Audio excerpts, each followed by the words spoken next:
Welcome to our channel. Listen to short audiobooks every day and improve yourself.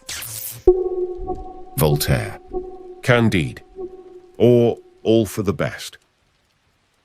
Are you in the mood for a globe-trotting misadventure that's as thought-provoking as it is entertaining?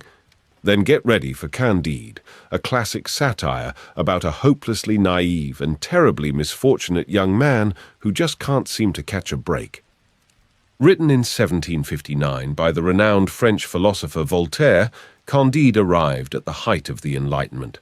In this time of intense philosophical and social debate, Voltaire used the novella as a vehicle to challenge the prevailing optimistic worldview of his peers. Voltaire's sardonic view of both human nature and society, combined with his razor-sharp wit, left a lasting impression on his readers, challenging them to think more critically about questions of suffering, free will, and the nature of good and evil. This offers more than just a glimpse into 18th-century philosophy.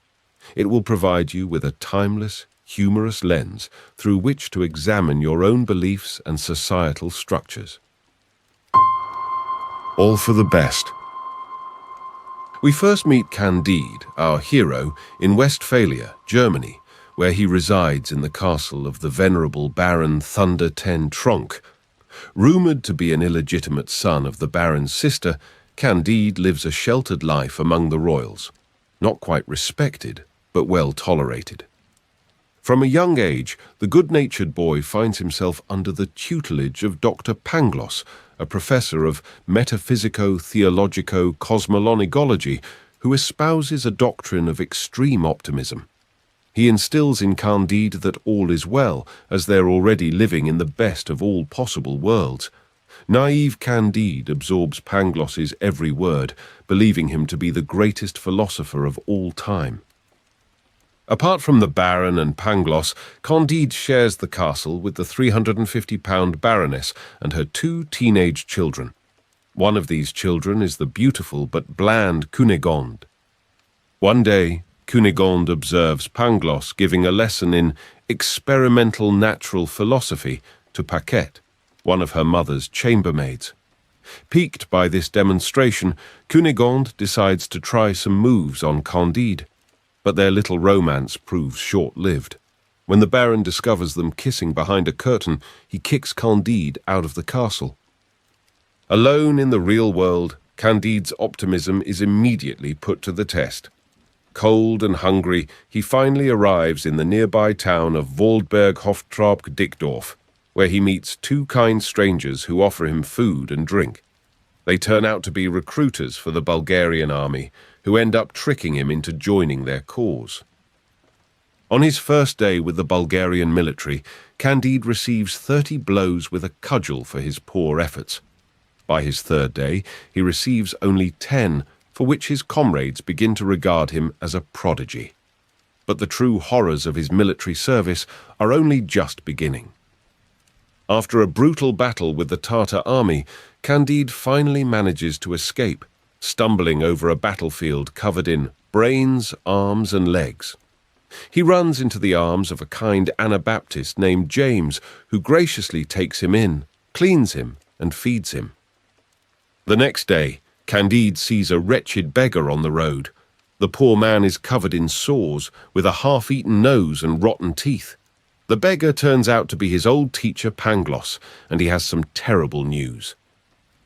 The castle Thunder Ten Tronckh was stormed by Bulgarians. Everyone was slaughtered, the Baron, the Baroness, as well as their son and their beautiful daughter, Cunegonde. Pangloss himself managed to flee, but was ravaged by a horrible venereal disease he contracted from his mistress Paquette. A series of misfortunes. Candide cries terribly when he hears the news about his beloved Cunegonde. He takes the ailing Pangloss to James the Anabaptist, begging him to treat his friend. James obliges and nurses Pangloss back to health. The lucky guy loses merely one ear and one eye. James then asks Candide and Pangloss to return the favour and accompany him on a business trip to Lisbon.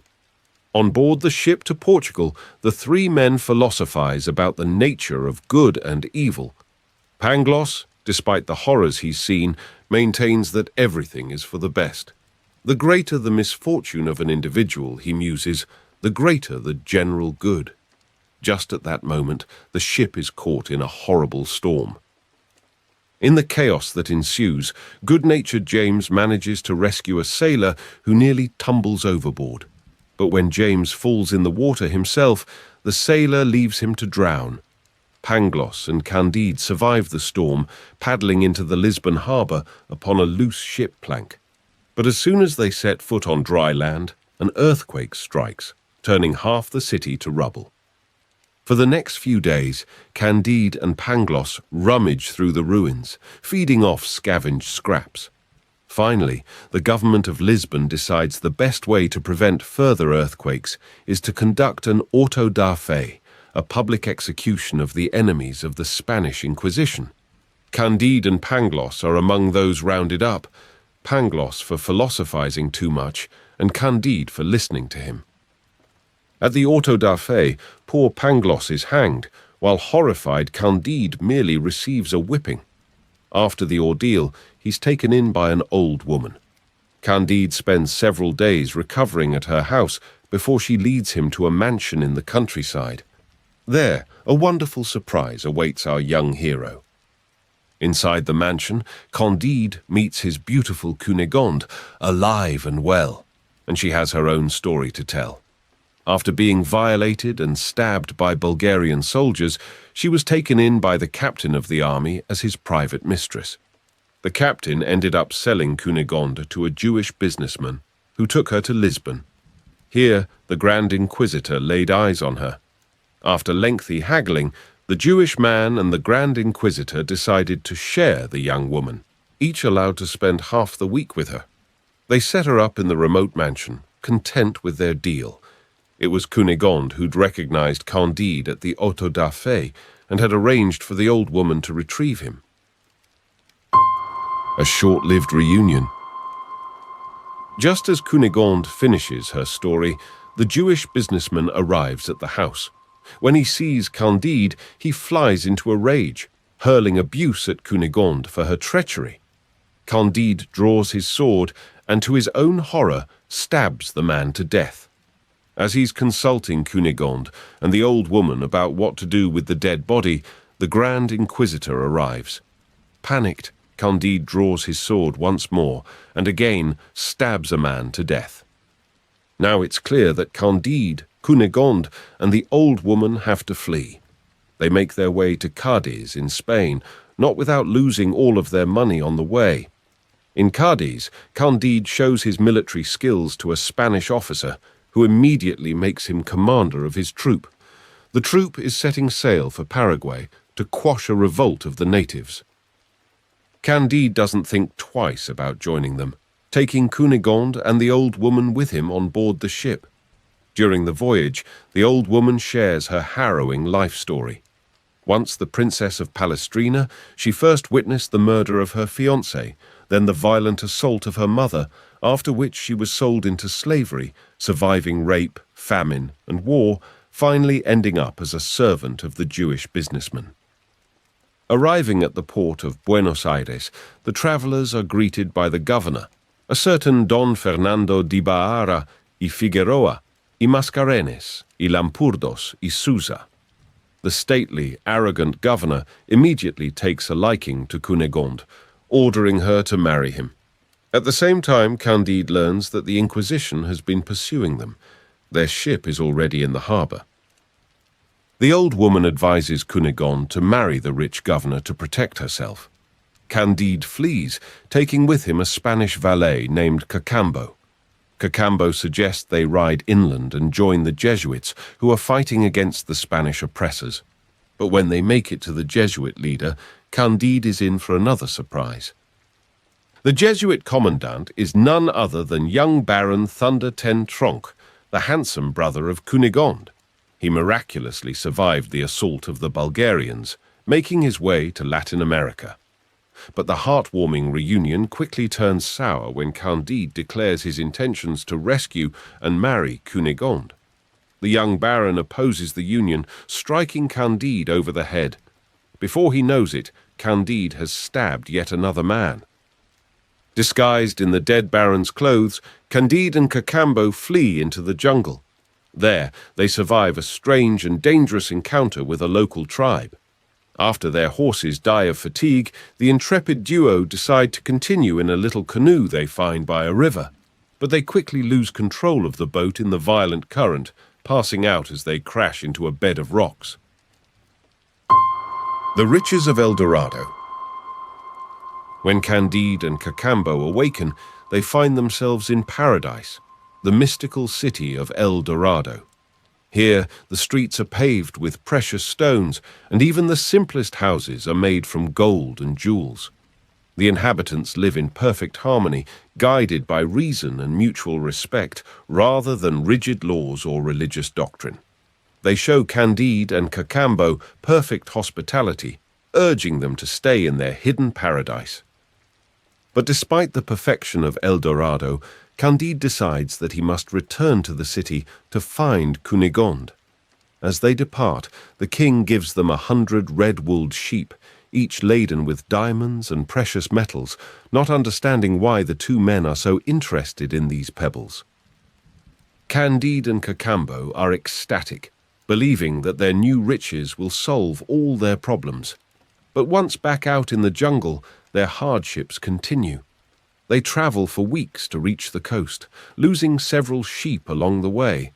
Finally, they end up in the Dutch colony of Suriname. Realizing he won't be able to enter Argentina without being arrested, Candide instructs Cacambo to travel to Buenos Aires alone and bribe the governor into releasing Cunegonde. Meanwhile, Candide will travel to Venice, where he'll wait for their return. The friends part. Unfortunately, the Dutch slave owner who promises to take Candide to Europe ends up swindling him, loading Candide's riches onto his ship and then setting sail without him. Dismayed, Candide sets out to find another travel companion. He meets the cynical Martin, who also wants to travel to Europe. Martin doesn't share Candide's optimism. He's of the opinion that there's as much evil in the world as there is good. They journey to France, where, according to Martin, the three principal occupations are love, slander, and talking nonsense. In Paris, Candide is immediately swarmed by all kinds of helpful folk who recognize him as a man of means. One of them, an abbé or cleric, takes Candide to a brothel, where the head mistress talks him out of 2 of his diamonds. The abbé also writes a fake letter to Candide, convincing him that Cunegonde is already in Paris, gravely ill. When Candide tries to visit her, the abbé has him and Martin arrested by a corrupt police officer. Luckily, Candide still has enough riches to bribe the officer to let them go. After a brief detour to England, which Candide and Martin find immediately disagreeable, the pair finally reach Italy. But in Venice, disappointment awaits. Cacambo and Cunegonde are nowhere to be found. Tending the garden. Despite everything, Candide is not ready to give up his good faith. When he encounters a happy young couple on the streets of Venice, Candide makes a bet with pessimistic Martin. Candide will prove to him that some people are, in fact, very happy. Upon inviting the couple to dinner, they learn that the young woman is none other than Paquette, Pangloss's former mistress. After being driven out of the castle, Paquette was forced to prostitute herself to make a living. Her companion, a friar, is no less disillusioned with life. In a last attempt to prove that happiness is real, Candide takes Martin to visit Lord Pococurante, the richest man in town.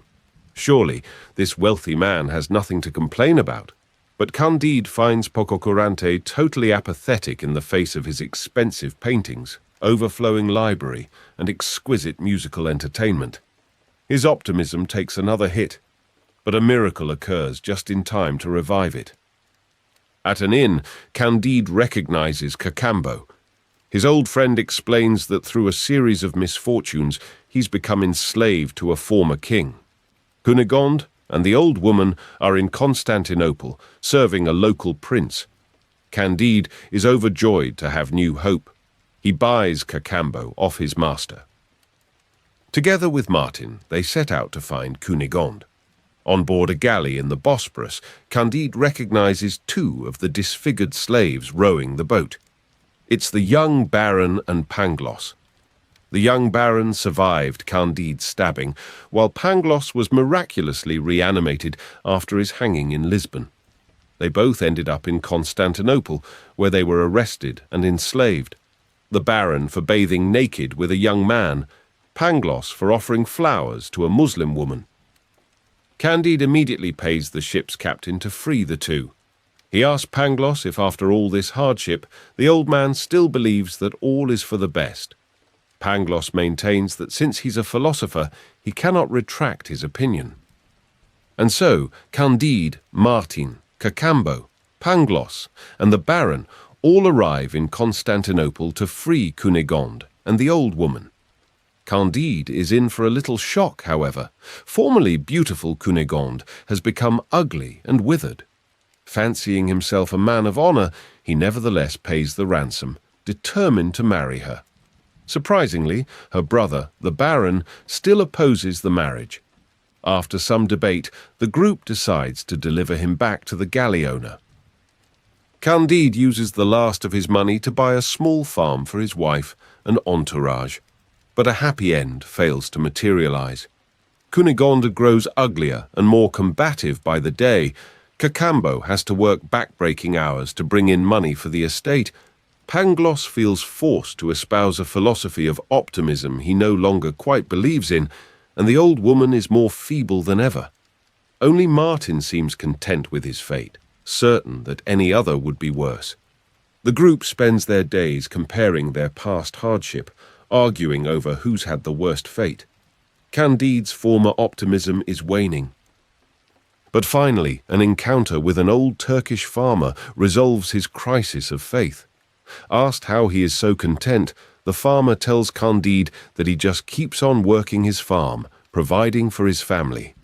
Candide vows to do the same and just keeps tending his garden.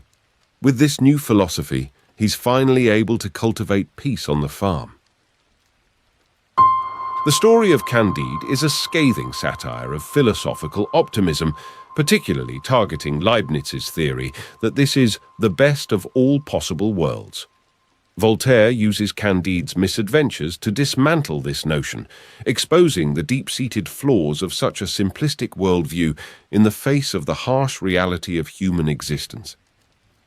Candide is faced with all kinds of suffering, both natural and man-made. From earthquakes to war, slave trade to personal cruelty, Voltaire paints a world rife with misery. This challenges one of the big religious doctrines of his time, that all human suffering is part of a divine plan. Another key theme in the novel is the critique of social and political institutions.